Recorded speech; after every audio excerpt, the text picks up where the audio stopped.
As a preliminary matter, this is Brian Sullivan, Chair of the Affordable Housing Trust. Permit me to confirm all members and persons anticipated on the agenda are present and can hear me. Members, when I call your name, please respond in the affirmative. Rima Sherry. Here. Meg Browers. Here. Dave Iverson. Here. Chantal Murphy. Here. Brian Sullivan is here. Staff, when I call your name, please respond in the affirmative. Alice Ramos. Here. Tucker Holland. Here. Vicky Marsh. Here. Anticipated speakers, please respond in the affirmative. Andrew Burek. Here, Mr. Chair. And Anne is here, which is awesome, but do we have her on the list? I don't see her on the list. Anne, I know you're there. I am present. Excellent, thank you. Good afternoon. This is an open meeting of the Affordable Housing Trust being conducted remotely pursuant to Chapter 2 of the Acts of 2023. Ensuring public access does not ensure public participation unless participation is required by law. This meeting will feature public comment. For this meeting, the Affordable Housing Trust is convening via video conference via the Zoom app as posted on the town's website identifying how the public may join. Please note, the meeting is being recorded and all attendees are participating via video conference. Accordingly, be aware that folks may be able to see you and to take care not to screen share your computer. Anything you broadcast may be captured by the recording. All materials that have been provided to members of this body are available on the town's website. Unless otherwise noted, the public is encouraged to follow along using the posted agenda unless otherwise noted. We'll turn to the first item on the agenda, but permit me to cover ground rules for effective and clear conduct of our business to ensure accurate meeting minutes. I'll introduce each speaker on the agenda. After they conclude their remarks, Chair will go down a line of members, inviting each by name to provide any comment, questions, or motions. Please hold until your name is called. Please remember to mute your phone or computer when you are not speaking. Please remember to speak clearly in a way that helps generate accurate meeting minutes. For any response, please wait until the floor is yielded to you and state your name before speaking. If members wish to engage in conversation with other members, please do so, taking care to identify yourself. After members have spoken, the chair will afford public comment to those members of the public that have joined the meeting via Zoom. Members of the public who wish to speak must state their names and be acknowledged and speak through the chair. Finally, each vote will be taken by a roll call in this meeting. Okay, with that, I think there's one item on the agenda to move or pause. Is that correct, Tucker? We're going to peel August 8th off of the minutes list. Well, we're going to, I think we're going to just postpone the minutes generally to the September 5th meeting. Ellis is working on the 2 August meeting minutes. We have a couple of typo things in some of the other minutes that were approved at the last meeting that we just want to clean up at that session. So we would remind the public that all of our meetings are recorded and available on the YouTube Town of Nantucket channel, and you can view them in their entirety there. Okay, great. So it sounds like we're going to amend the agenda to to keep the minutes and move them to next week. Any other edits or changes? Or not next week, next meeting, excuse me. Seeing none, I'll look for a motion to approve the agenda as amended. So Motion to approve as amended. Okay, I got that from Rima and a second from Dave. Vote by roll call. Rima Sherry. Aye. Meg Browers. Aye. Dave Iverson. Aye. Chantal Murphy. Aye. And Brian Sullivan's an aye. So that takes us to item 4, public comment. Are there any members of the public that would like the floor to make comment? Okay, any members of the board as a member of the public? Okay, seeing none, we might be moving quickly. Oh, sorry, Alice. Yes, Alice. I just wanted to acknowledge somebody just came in and they don't have their name on. So if you could. I'll bet you lunch it's Billy Cassidy. Billy Cassidy. I'm not even taking that bet. It is me. I'm sorry. I got you, Billy. Don't be sorry, Billy. We'll fix it for you, I think. Zoom user did. equals Billy. Also. Thank you. Okay, so I think I left public comment open. I will close that as I'm seeing none. And we will move to the election of trust officers. Do we start Where do I start here? Top down. I think you take nominations for the chair and vice chair positions. Okay. And you can, Go ahead. and I mean, I believe you could start in either order, but Okay. I would like to take nominations for the chair position. Yes, Rima. I would like to nominate Brian Sullivan if he's willing to continue. I'd second that in a heartbeat. Even if he's not willing to continue. Okay, with that forceful pressure, okay, are there any other nominations for the chair position? Seeing none, I will accept the nomination and we'll take a vote by roll call. Rima Sherry, Aye.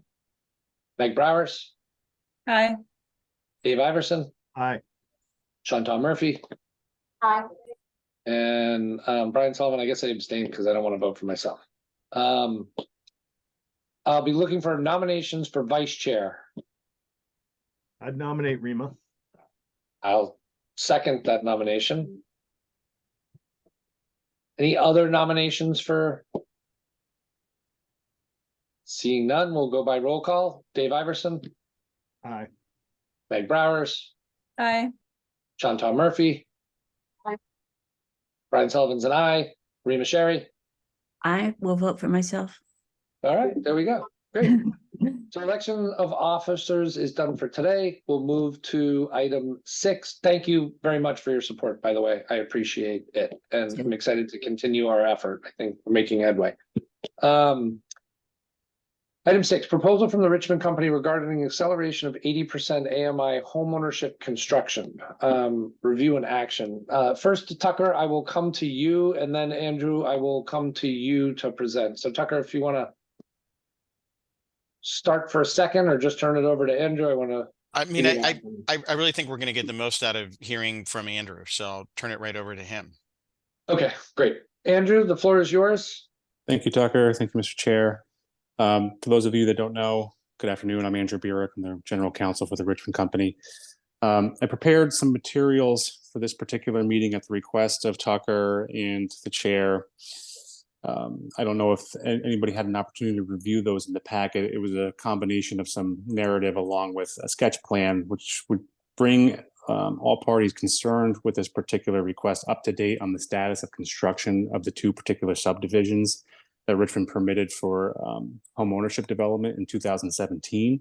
They are Sandpiper Place 1 and Sandpiper Place 2, respectively, located in Richmond's development off of Old South Road. In reference to those maps, you would learn that good progress has been made in terms of the affordable construction.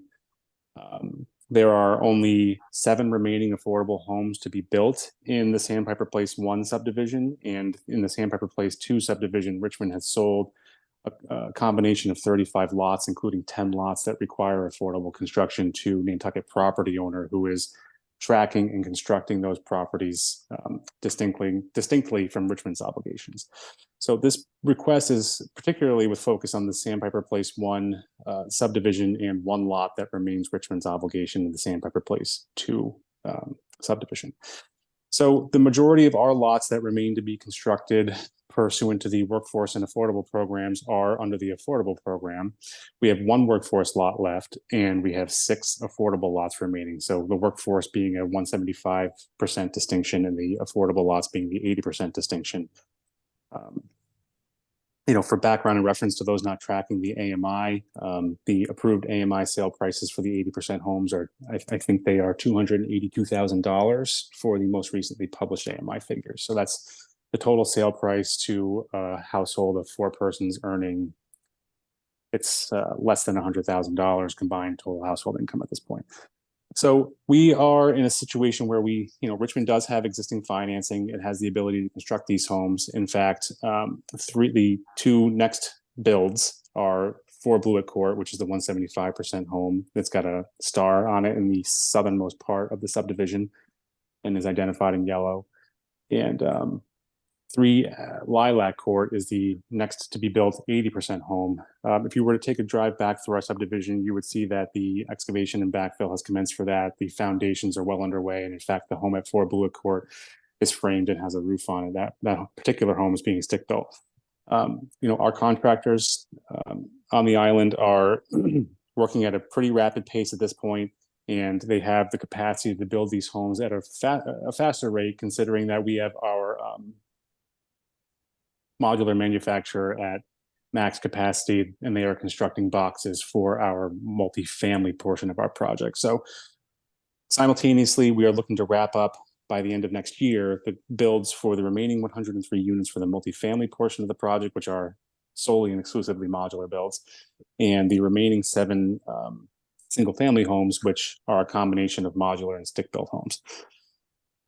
With that said, I would like to reference the materials that I hope were included in your packet. You can see that prior to submitting this request for the construction, the real purpose of it is to expedite those builds. We advertise for all remaining homes, these 7 homes, beginning in March and April of this year. The lottery was conducted June 12th. We had a healthy response to that lottery. You can see that, just boiling everything else away, that we have basically an 8-to-1 ratio in terms of demand for the 6 remaining 80% homes, and those are pre-qualified candidates. They, meet the initial qualification for the program. They have bank loan financing. They've been verified to have the down payment. And for the 175% program, we had an 18-to-1 response. So 1 home left to go in our subdivision. We have 18 qualified households that could participate in the program. We just do not have enough supply for them. So in reaction to that, our thought process has been driven along the lines of, we'd like to replace our current existing financing, which really only permits us to build, 2 houses at a time, so to speak. And then to absorb the losses for that takes even longer.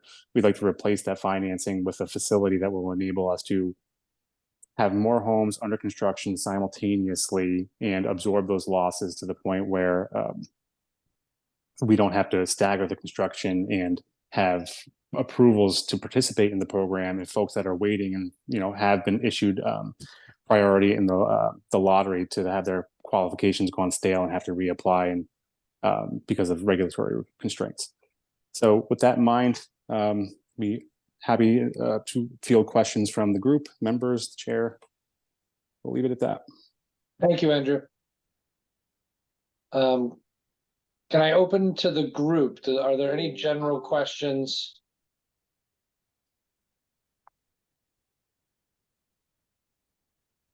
So I'll ask a couple questions. Andrew, at the rate that is listed here, potentially near around 6.25%, that rate is a competitive bank market rate. Are you not seeking financing from any traditional banks? We have sought financing from traditional banks. The problem is, for a bank program like this, we would have to mix in market rate bills. We basically just cannot get funds, especially in this financing market, for a completely workforce and affordable program. Their indication to us would be, well, the sales proceeds simply just do not meet the amount of the loan. And the collateral for it is regulatorily restricted to resale at prices that are less than the amount of the loan that you're going to be borrowing from us. Without some other credit enhancement, we're not going to be permitted to make that loan from you. It wouldn't really even reach the point of our credit committee. So we're looking for alternative options, and this is, we think, a viable one. That was all understood in the original MOU with the town in the negotiation, as far as the rollout of the rate of market rate units to competitive. So was that built into your original financing package? It This was. is not new. No, that's not new. Of course not. Our problem is, again, in response to the reaction we've had to the lottery, which we expected. We expected to have far more demand than there was supply for these homes. But not being able to produce for these folks in the community that are, housing insecure and need these, need these opportunities more quickly than we're able to provide them. We're looking for ways to, meet that need. Like I said, we could continue to trudge on and build 2 at a time and work through it.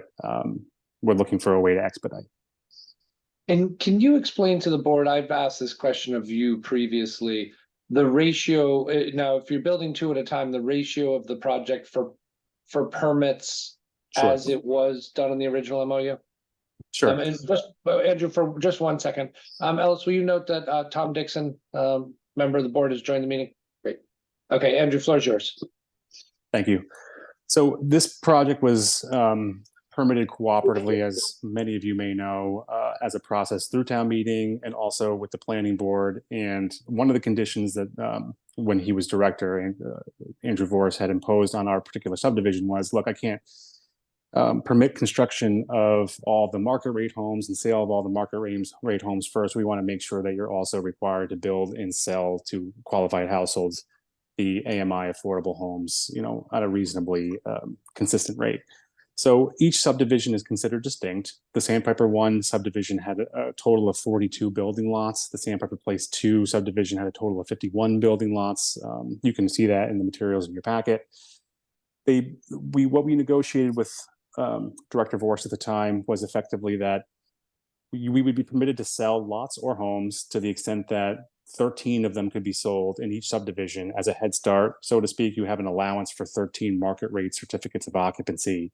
Once that allowance was exhausted, we would be required to build at a 2-to-1 ratio, meaning that for every certificate of occupancy that's issued for an AMI restricted rate home, and that's either 175 or 80, that you would get an allowance of 2 market rate certificates of occupancy. So that's the rate we're tracking.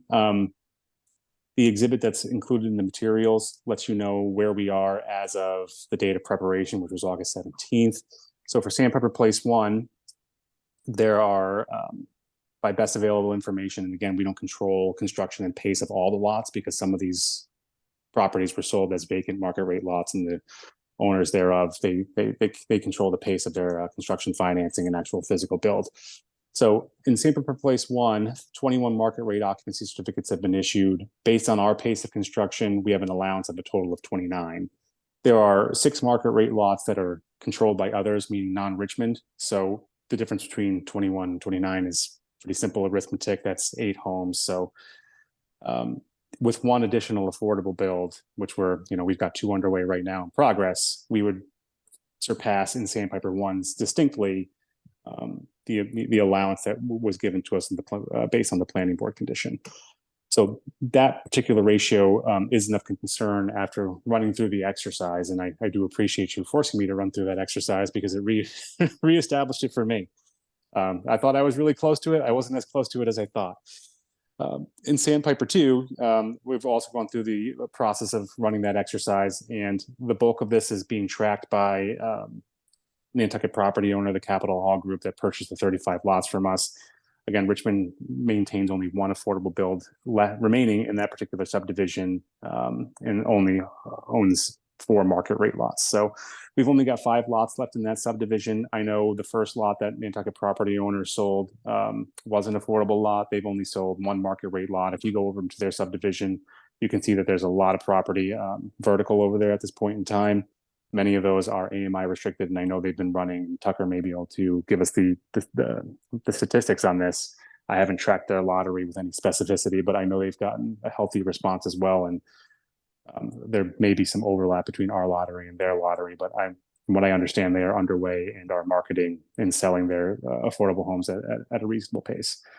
The 3 lots that are identified in this lilac color on the exhibit are Housing Nantucket lots, which are also restricted to AMI. I think the final decision, and I know, Ann, you're on this meeting, so correct me if I'm wrong, I think the final decision would be to make those available to households earning at 175 or less, and Richmond is constructing those homes on a design build basis for Housing Nantucket. Thank you, Andrew. Tucker, did you want to touch base on the Sandpiper 2? Any update on the lottery on those units? I don't have the specific numbers of applicants Okay. for them, but we can get that. Okay.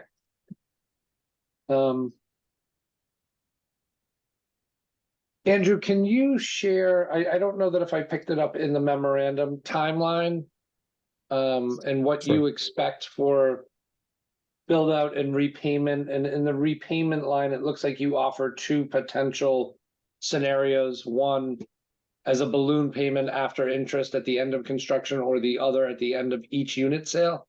Yeah, but well, it's more of one and the same. What we conceptualized this as is that basically the funding would be made available. We would continue construction on all of these simultaneously, meaning all remaining 7 homes, use the Affordable Housing Trust Funds financing to complete those, and then 100% of the net proceeds after payment of mortgage would basically be used to repay the available, whatever amounts that were drawn from the Affordable Housing Trust Fund. So none of those sale proceeds would be targeted for Richmond or Richmond concerns. It would all just be used to be repaid back to the trust fund after the investment of Richmond of the initial $1.1 million, which is the our proposed equity contribution toward the program. So basically, what I'm saying is every dollar that comes back that would otherwise have come back to Richmond will be used instead to repay the line. We would be repaid 0, and on the final home sale, we would use other excess cash to make up the difference. So if there was a $500,000 balance on the trust loan and the proceeds from the sale were $100,000, we would pay the additional $400,000 at that time to fully retire it. And understanding that the trust, has this money invested in a money market account or is otherwise earning an investment return, to the extent that that money is repaid and could have been invested to earn a better rate of return, we're willing to pay yield maintenance on that. And I'm sorry for asking all the questions, but what do you see as the projected loss on cost on these units, right? If you're Sure. looking at a $4.2 million construction cost, what's the sellout of these? I would say the rough loss on each of these units is somewhere between $400,000 and $416,000. That's what we've been running on average. Times point. And so is there an offer of some other collateral to cover the deficit? That is something that we could discuss with the trust, sure. Okay. I've been kind of dominating the questions. Are there other questions from the group at this time? Rima? Yeah, I guess at this point I'd love to hear Vicky's take on this, how she's feeling on this proposal. And there's Tucker's hand too, so staff thoughts, please. So, hi, Andrew. You're proposing, I just want to get a sense and understand the repayment. So you're proposing to have the entire amount that has been borrowed from the trust repaid by the time of the end of the last 7th unit. Is that correct? That's correct. What we're proposing is that the loan will be fully retired once there's no more collateral, effectively. And that's recognizing that the collateral based on the affordability restrictions are under market. What we expect to make in sales proceeds is a combined cumulative total of $2.475 million. That would be the sale proceeds that would be generated by the sales of these 7 houses, which is obviously underneath the $3.1 million loan. Mm-hmm. And the rest of it would be initial equity capitalized at the beginning from us. The first $1.1 million would go in from Richmond, and I expect that there would be something like a $500,000 to between $500,000 and $600,000, depending on where the construction costs come in. If we can hold prices on some of our materials, that's also a really sensitive concern for us. The cost of lumber continues to rise. The cost of all the electrical wiring and labor continues to rise. So we're trying to lock in and order some of that material and get our contractors going before we incur any more cost increases. So we expect that at the end of the program, we would probably be making an additional payment, basically combine the sale proceeds from the final lot plus between $500,000 and $600,000 to the trust to repay the loan entirely. And the interest rate that you're proposing to be charged, did you Sure. In discussions with the finance director, he mentioned to us that the trust does have funds on hand, but wouldn't otherwise deploy them for a rate that's less than its current investment return. So what we would like to do is fix the yield on this loan to be consistent with that, that investment return as of the date the loan is made. And then based on the amount of time that it's out, we could either agree to stipulate to a minimum interest repayment, or we could agree to repay them once the money's repaid. We could get into a yield maintenance calculation where if the town, based on the return it earns from our repayment, if it could have otherwise invested that money and earned more, that we would agree to a standard yield maintenance. So we could, Meaning it would be, we look at it as, use of the trust money with the trust not being placed in a position of earning less than its investment return it's earning now. right, so say 6.25 is the number, for instance. That's what we understand it to be right now from Mr. right. Turbot, correct? So you would pay at a rate of interest of 6.25, and then if perhaps by the time the end of the loan is repaid, that it had gone higher, are you proposing to make up the difference? If when we repay the funds to you, you can earn a better rate of return than, if you could earn a better rate of return with that money than what you'd be being paid by Richmond, then we wouldn't owe you anything. But if it's lesser, then we would make up the difference. Meaning if when we give you the money back and instead of earning 6.25, you're only earning 4, we would make up the difference for the term. Okay. And lastly, so you were talking about completing all of these 7 units by when? At the end of 2024, end of calendar year 2024. We are committed to that in terms of the regulatory requirements we have. Our lottery was held June 12th, as I mentioned. The standard, from what we understand from our housing consultants, is those approvals stay good for 18 months plus or minus. So we'd like to bring it in underneath that if we can. Okay. And so lastly, if you did not receive these funds, when would you estimate that you would be able to complete these 7 units then? Yeah, this is a little bit of speculation, but my estimate would be that we would sell 2 by the end of this year. Absorbing those losses would probably take most of the winter. We would probably get 2 or 3 more by the fall, maybe. But it would definitely push us into 2025. So you think that perhaps, and the other concern from a regulatory perspective is we wouldn't want folks that are in line right now that have placeholders of priority to have to basically say we have to re-advertise and do a new lottery because this isn't fair to new people that came in, didn't have initial crack at the lottery. So you think that by the end of 2024, if you didn't receive this loan, you would only have... We would have 2 to 3 80% AMI bills still outstanding. That's my estimate. Yes. Yeah, okay. So are you set, Vicki? I am. Thank you. I just was going to mention the group that the finance director has spoken to bond counsel about the ability to use bonded funds for this purpose. And the answer is no, they cannot be bonded funds. So it would have to come from the $6.5 million that was approved at last year's town meeting.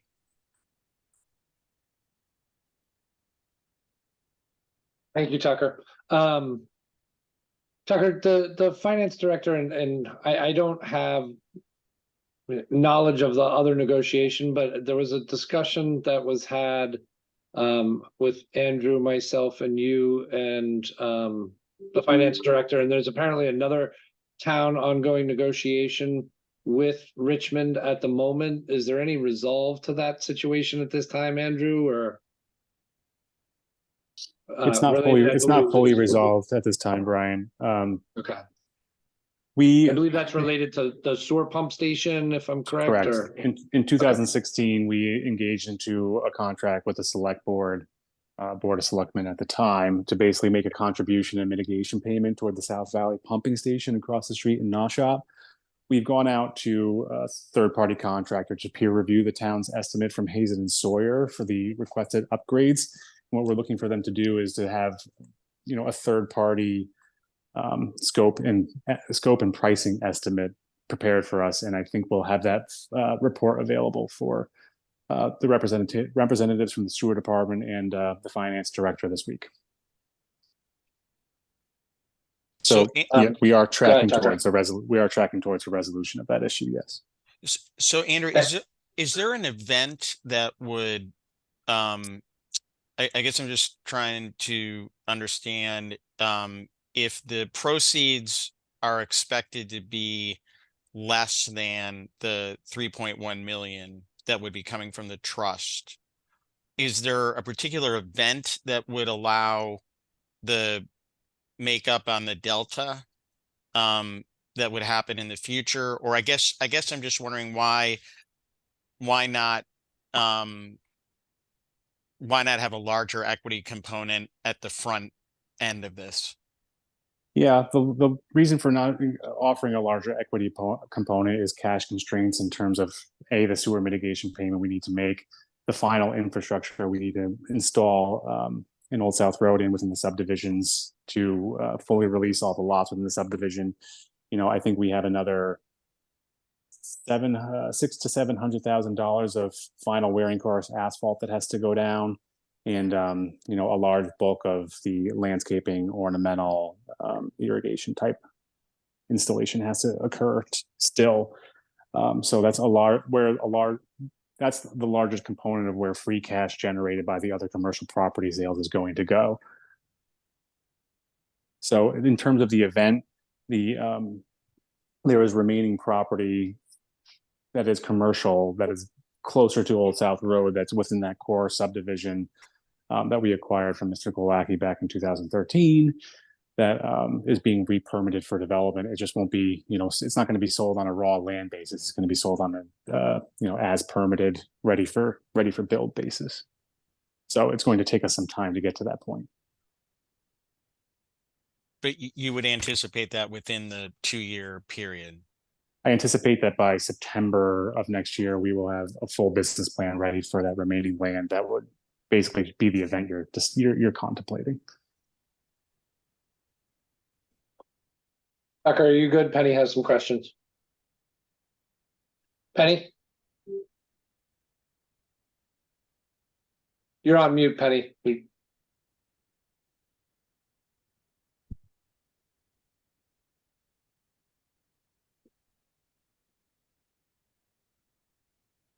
Apologies. I'm also not on my computer, so nothing's where it's supposed to be. Anyway, I apologize for being late. Work got in the way. I just had a question, Brian, through you. This is about acceleration of this project, and I apologize if somebody's already asked this. Is there a plan, and what is it? What's the plan in place if these funds are not approved?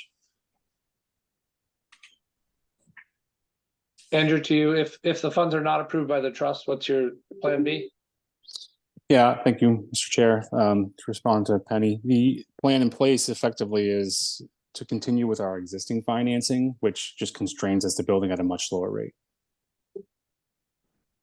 And again, Thank you. The trap we see there is effectively that, we have advertised for the remaining 7 homes on an affirmative fair housing marketing basis. We wouldn't want approvals for households that are, have been waiting for a long time, have reapplied to several lotteries. There is certainly a level of confusion that goes on in the general public, as much messaging as we try to do, and it would be difficult to basically educate everybody on the nuances of how this lottery system works, given everybody's, demands in terms of what they have to do on their own schedule, childcare, et cetera. Most people look at us as this is the place we need to go to file applications to get housing. And once we have these lotteries completed, they're sorted by our housing consultants on an unbiased and sort of, a blind taste test basis.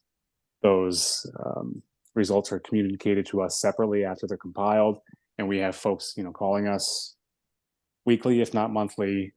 When can I apply for a house? When can I when can I see the plans? When can I do this? When can I do that? And we're often stuck in a position where we have to say, we're limited to the amount that we can build right now. We can't invite you to participate right now because we're still, under construction with the initial houses that are offered as part of this lottery, the first 2 out of the 7. So we'd like to be able to invite more people to apply, get their bank financing sorted, be able to set their lives straight in terms of what they're going to be leasing for the next number of years and what their housing situation for the next, not years, but the next 12 to 16 months is, and have, plans for their transition to home ownership. Without the funds, we basically are in a position where we have to just tell them, well, it's not ready, you have to wait, and we don't have a good estimate of when, because we are constrained by our existing financing. Thank you, Andrew. Penny? Yeah, just as a follow-up, my concern is the same for the trust, and that is that if we make this loan, it constrains our ability to proceed with things that we need to do as well. I have a concern about that. Thank you. Thank you, Penny. Are there other members of the trust with questions?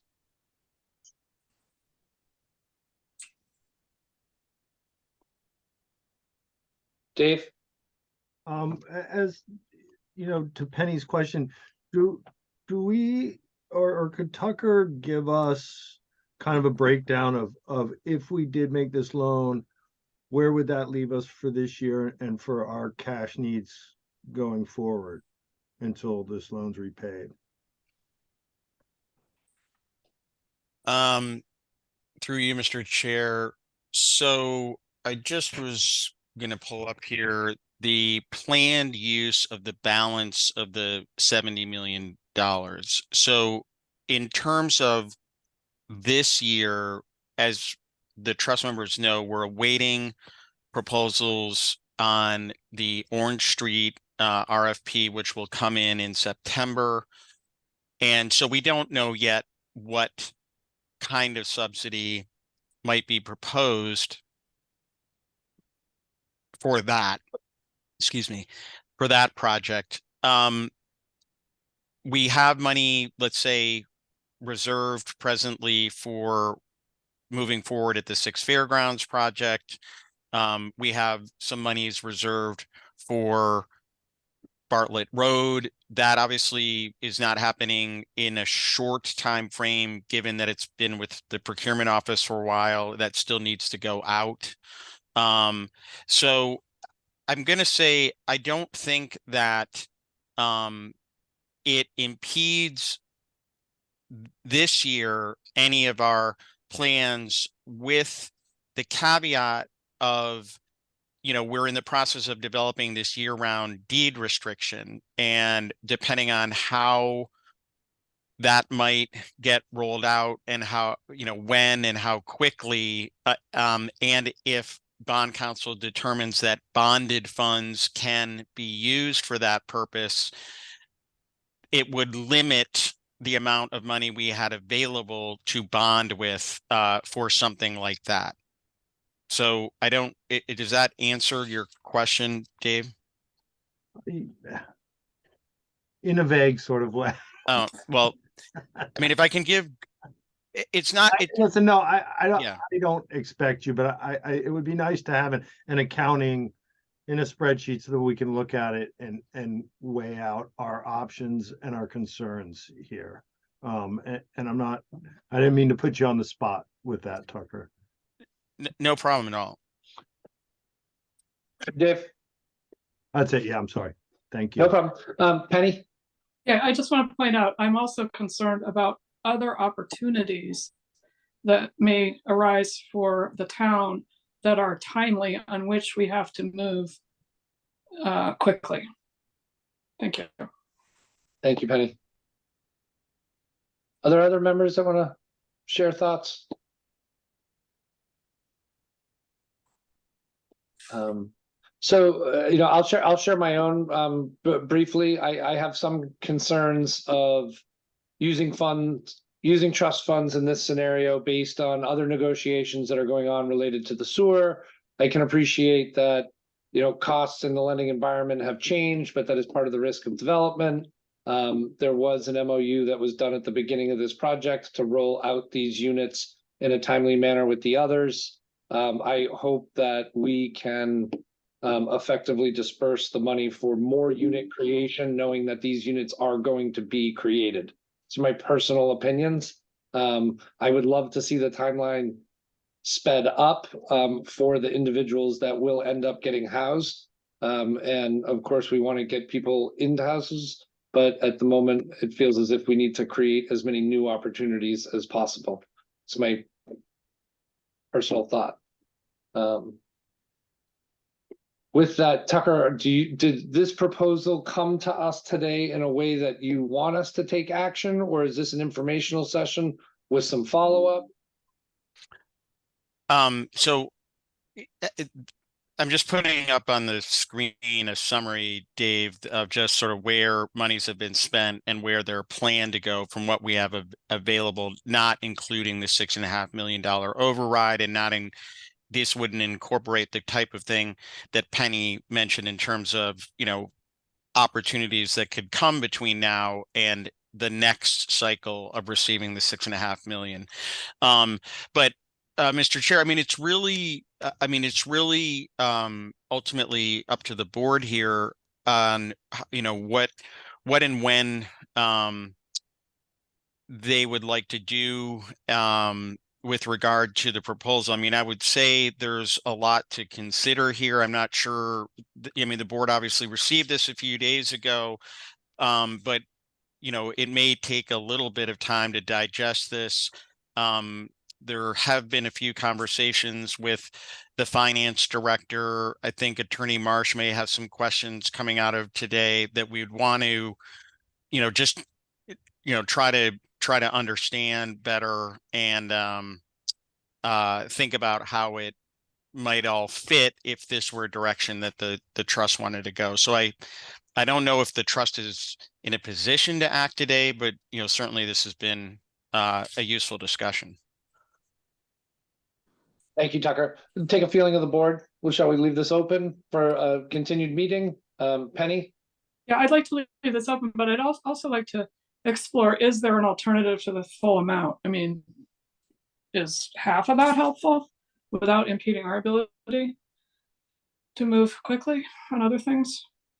Andrew, I'll leave that, since we're going to leave the item open, I'll leave that question open to you. Is there any other version of the proposal that you might like to bring forward?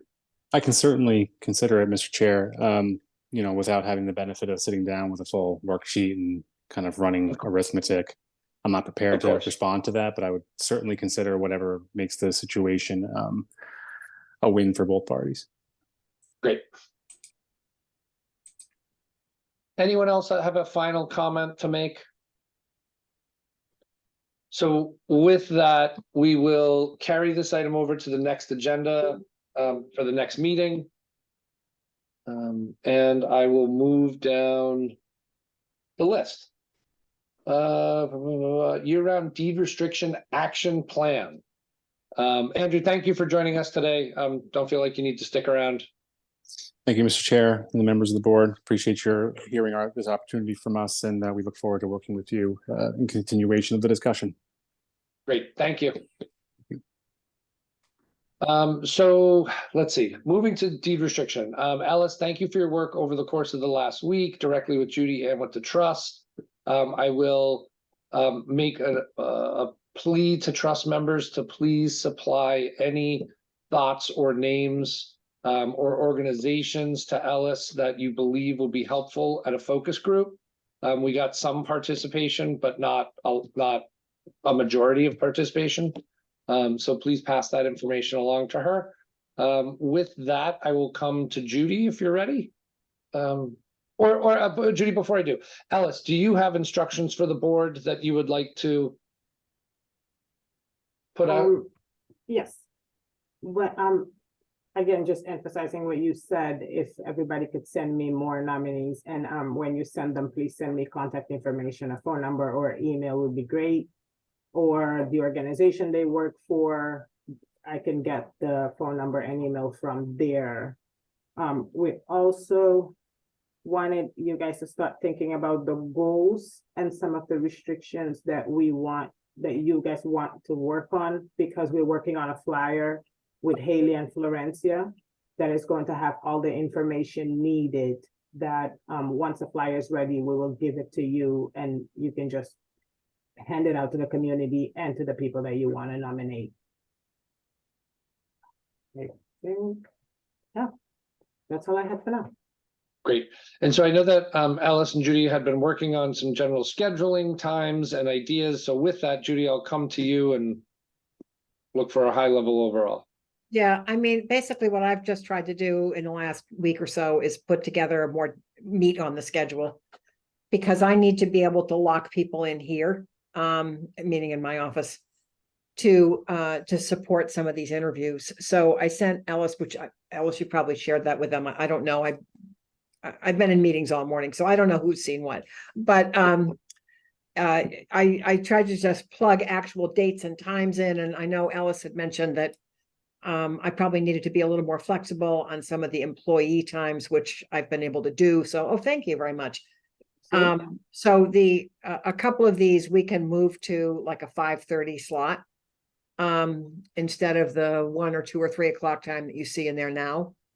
But that's all I'm trying to do until I have a sense of what the focus groups are going to be. I'm assuming when you communicate with people, you're going to want to let them know roughly the dates within which they're going to be asked to participate. So my goal was to get these dates to you and say, this is what you should be communicating to people. So that's really where I am right now, is just trying to get this set up, queued for going forward.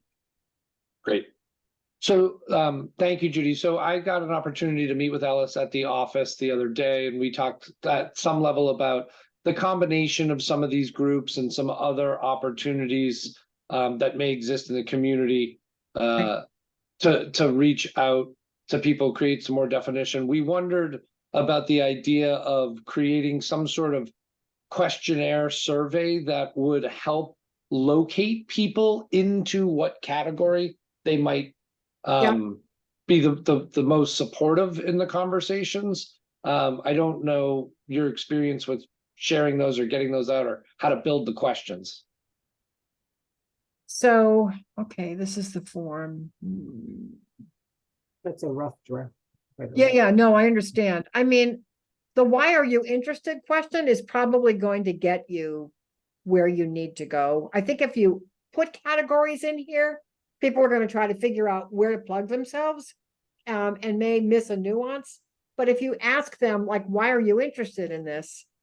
I think you're going to be able to tease out enough keywords that it'll be kind of logical as to where to put people. I wouldn't offer categories and say, which one of these do you fit in?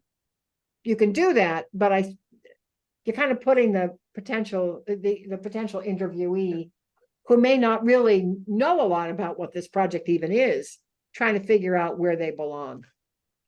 So I would keep it on the friendly side, and sort of on the management end of this, figure out where to put people. That's just my suggestion. But I think why you're interested in the committee is a perfectly fine question for that purpose. Ellis? I don't think we would give them the option to choose which category they want to. We would use the questionnaire to categorize them and actually put the people in the right focus group that we think they will better serve. Yeah. Mr. Cassidy, did you have a thought? I only thought that I would be happy to volunteer for a position here if it doesn't run afoul of anything else. Great, thank you. I think you were the first name that 3 people already submitted, so it's glad that you're volunteering too. I take it back.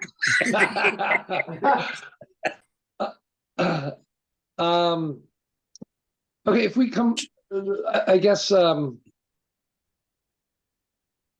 members of the committee, the schedule that was just shown, we have that schedule is based on the focus groups, and the way that we chose to create this program Judy, I'd like to understand, is it the expectation that all members of this board are attending those focus groups? Is it a representative?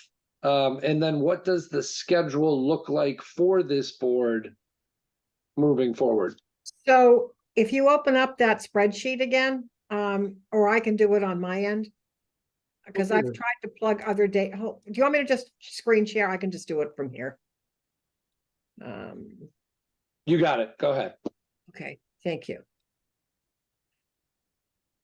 Let me just blow this up for you. So we can all see this thing. 13, 14, 15. So I tried going back to this big master schedule, bearing in mind that those darker orange cells indicate dates of housing trust meetings. And the reason I did that, or weeks within which those meetings need to happen, because as you recall, we had an option A, B running. And so I was trying on the option A side of the spreadsheet, if you were going to have a working group, we wanted to be able to tell people roughly what the time commitment would be. So if you flip that logic over to option B, which is now the official schedule, then these are dates when the housing trust would really need to be available. I wasn't anticipating that anybody from the housing trust needed to be on these interviews. I think that's our job. We will staff them. We will develop the interview protocol. We'll carry them out. We'll generate the summaries. We'll maintain the recordings. I would prefer not to share the recordings directly because that makes them a public record and sometimes people don't want to talk.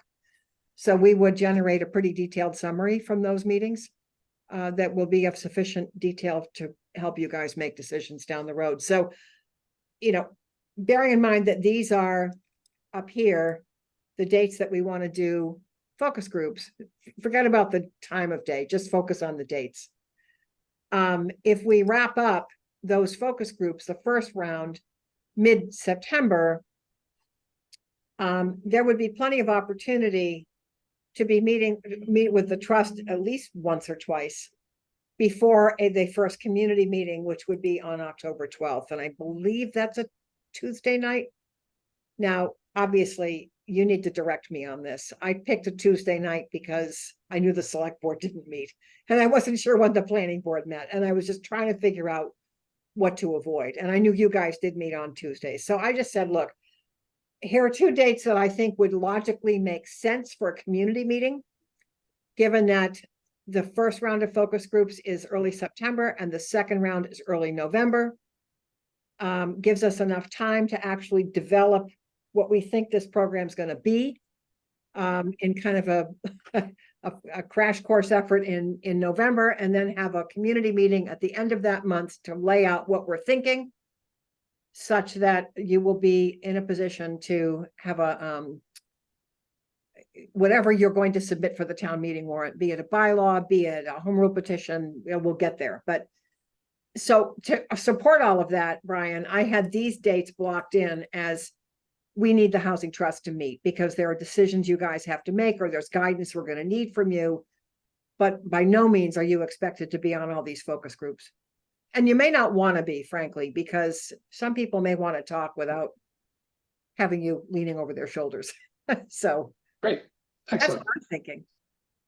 Okay, good. So here we are on the first meeting as listed for trust meetings. The next one, how, I guess arriving to this meeting, I didn't prepare any, comments or anything. Will you be delivering us something that will getting more participation out of our board members in preparation of leading into September 13th? It looks like we have 2 meetings before. Yeah, we were going to talk about project goals, identifying critical issues, potential obstacles, just kind of a framework almost for what's the outer box for this program, as we're going to call it, I guess, for lack of a better phrase. And then the community outreach piece was really, I think, just my attempt to say, I didn't know where you were going to be today in terms of picking focus group people. So, there does need to be a time where you guys are going to say, all right, we've gotten this response from the survey, we need to meet to say, all right, these are the people who are going to be slotted in for the different focus groups. So I had that kind of plugged in for early September, so we can then move forward with the focus group sessions. Okay.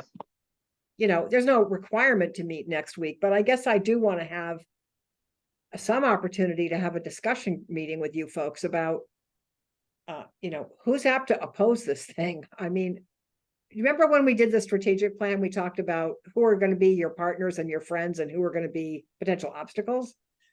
I think we need to have a similar conversation about this. There seems to be very broad agreement that, you know, that this is just probably the next best thing since sliced bread, and it may be, but I think we at least need to acknowledge that there may be some people who won't agree. And how do we begin thinking now about winning people over if necessary? I'm not sure if I'm making any sense, but. No, absolutely. I think it's important that we designate a meeting just to this topic and we kind of work through a group-led discussion, if you would, to really get it on the table what the framework is. I've identified to Ellis and to in a meeting with Tucker and Judy, I'll identify to you now that we really need the box of what this program looks like sooner than later so we can deliver it to bond counsel, so that bond counsel can then come back to us while we're developing a program with their 50 questions, whether or not we're going to be able to use the $6.5 million in a bonding opportunity, or are we working with a smaller budget on an annual basis with I this? totally understand that, Brian. I just think that until we get through those first focus group meetings, I don't think that we should try to do that. Okay. There's input that we're going to need. And so I know you need that information, and I'm with you on it. I've done meetings with bond councils before in other towns about really crazy stuff, and you need their input, but I don't want to do that before the focus groups. Okay. I mean, anybody you want, push back with me if you disagree, but that's where my head is right now.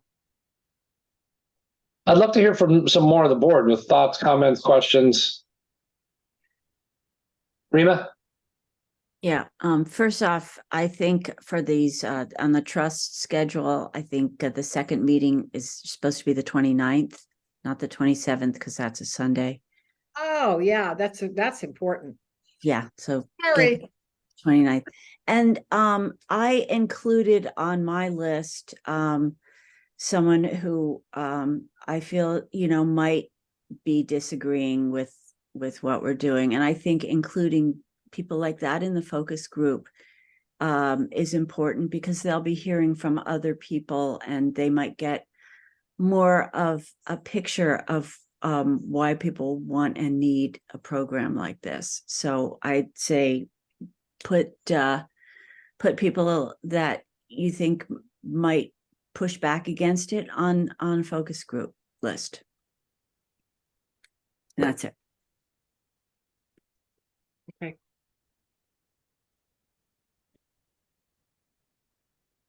Thank Are you. there other members or ideas?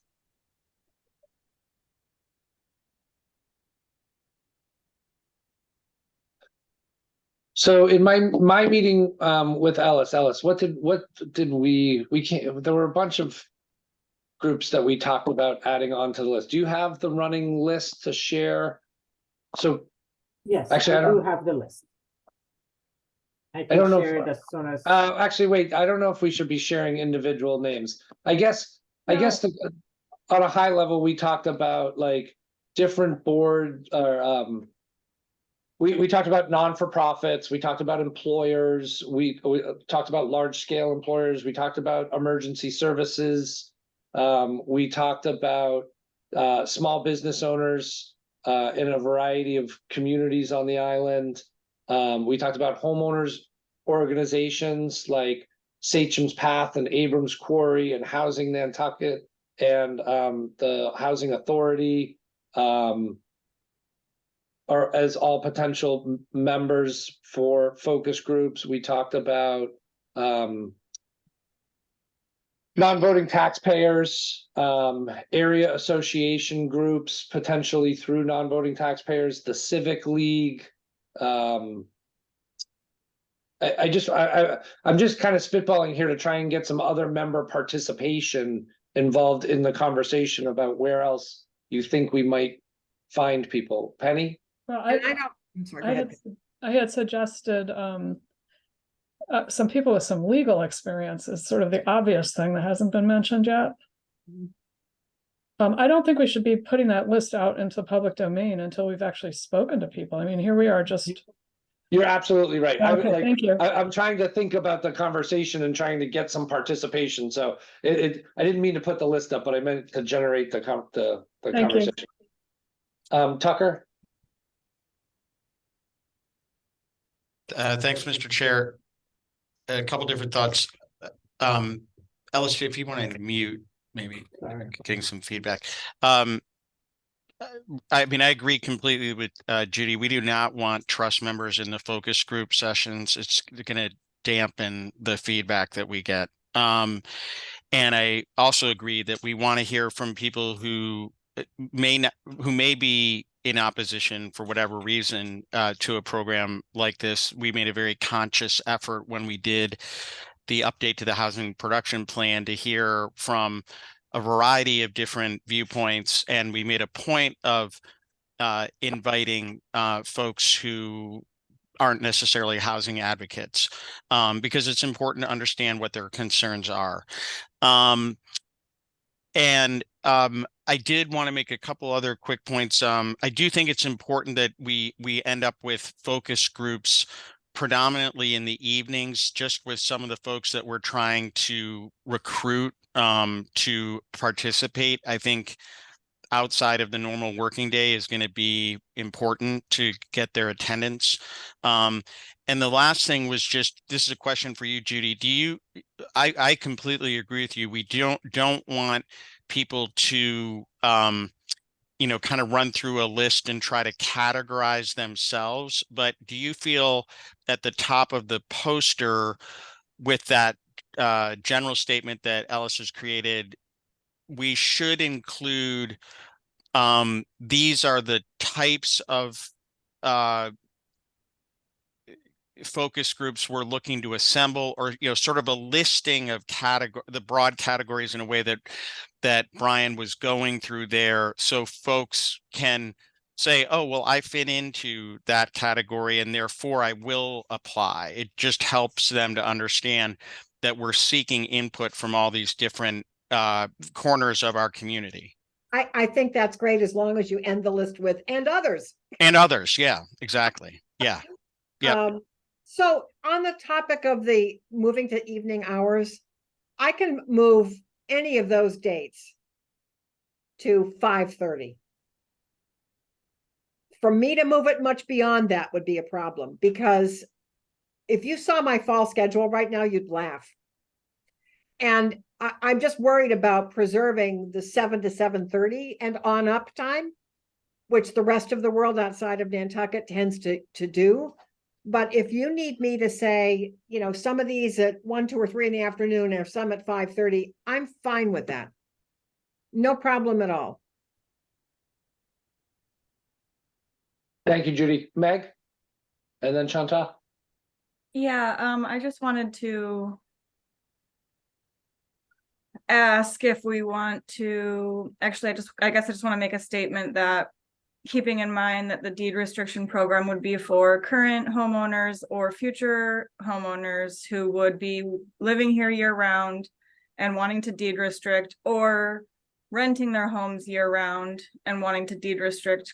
And so populating the groups with current homeowners rather than just a variety of people from fields, and this obviously Anne and Habitat would be helpful for some perspective, but my thought was to keep in mind that this is dedicated towards year-round community members. So making sure we have enough of those on these different groups, not necessarily having expertise or connection to any other field.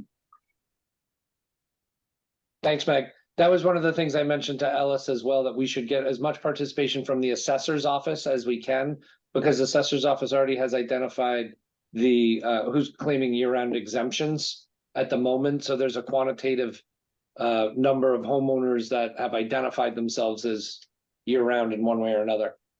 Chantal?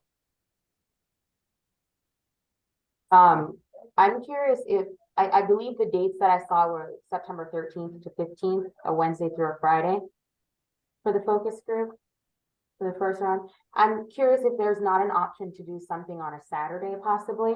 I know I think I sent you 15, maybe 16 people's names for the list. And I know a number of those folks who work Monday through Friday have a really hard time making it to something. But you know, they can carve out a few hours on a Saturday. Saturday's a piece of cake for me. I mean, I love Saturday meetings, frankly, because then it doesn't conflict with all the other stuff I have in my calendar during the week. I'd be happy to do some of these on Saturday. I probably wouldn't want to do them all, but I could do Yeah. many of them. Thank you. Great. Meg, back to you. Yeah, I just had a thought.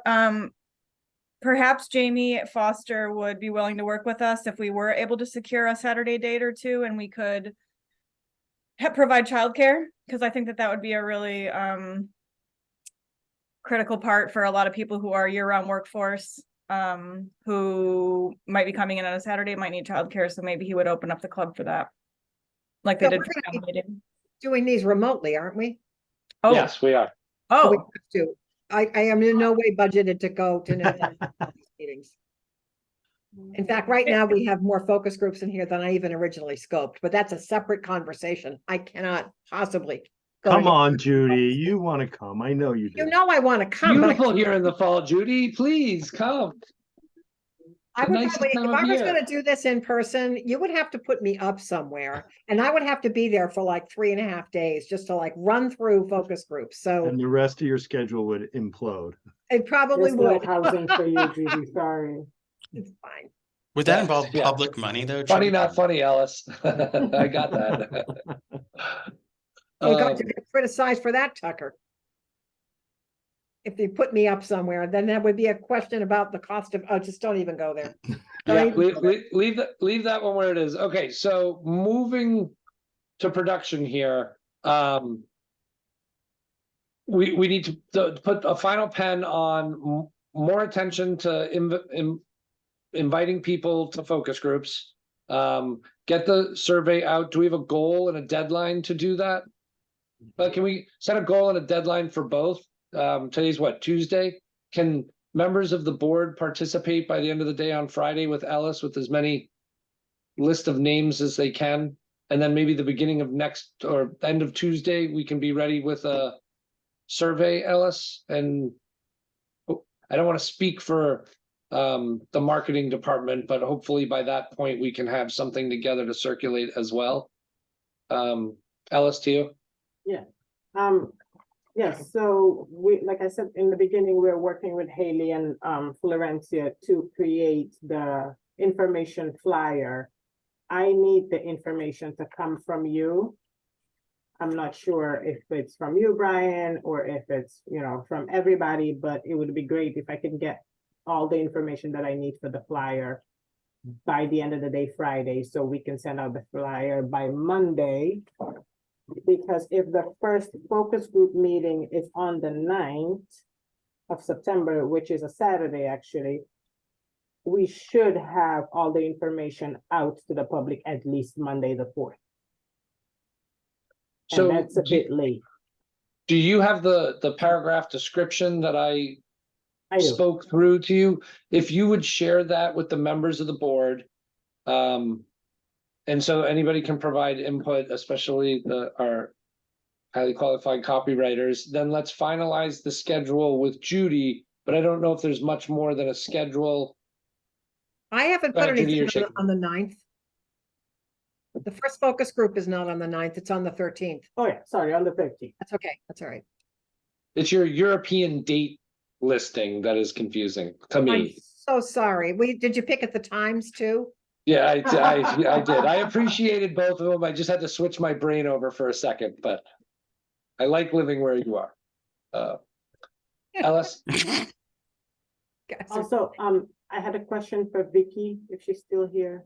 I'm not She's sure. not. She's left the meeting. So then I'll just email her the question. I wanted to make sure that I can share the same document to all the trust members and not get in trouble with the open meeting law. I would also check with Erica Mooney, or the town's admin office on how to create a group working document, Okay, if we can. Because I think that would be helpful and but more efficient to get something created. I do want to move us along because I know Tucker has a competing meeting at the end of this window. Is there more that any members want to offer at the moment? Okay, seeing none, Judy, I'm gonna close this item. Thank you. All right, see you guys soon. Look to other business. Next meeting is not September 5th based on what we just talked about. I think it's is it the 27th? Is it next Tuesday? Alice, on the, 29th. on this, the 29th, on the schedule that was just shown to us, I think it was the 29th at 12:30. And we're gonna try and keep that to one agenda item, which is the deed restriction program. Great, and then the following meeting will be September 5th, which will potentially be a full agenda. Any other business? Seeing none, close other business and move to board comments. Any members have comments? Seeing none, we'll look to executive session. I'll look for a motion for the purpose 6 to consider the purchase, exchange, lease, real value of property where an open meeting may have detrimental effect on the negotiating position of a public body. Not to return to this meeting. So moved. Second, Vote by roll call. Reva Sherry, Aye, sorry. Dave Iverson, aye. Chantal Murphy, Meg Browers, Aye. Penny Dye, Aye. and Brian Sullivan tonight. Okay, we'll see you at the other meeting.